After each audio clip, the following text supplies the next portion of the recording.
మీ సహోదరి సహోదరులు, ఈ లోకంలో ఉన్నటువంటి 7 భయంకరమైనటువంటి పాపాల్లో లేక తప్పులలో ఒకటి కోపం.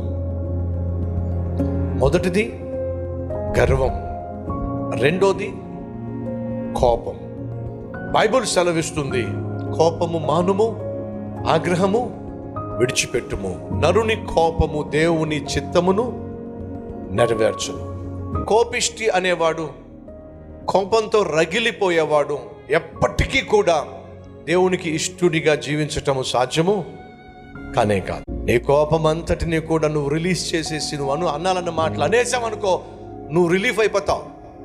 కానీ ఎదుటివానికి నువ్వు అన్న మాటలు గాయాలు చేస్తాయి, కొన్ని సందర్భాల్లో ప్రాణాలు కూడా తీస్తాయి. కోపానికి అసలు సిసలైన విరుగుడు ఏదైనా ఉంది అంటే మౌనం.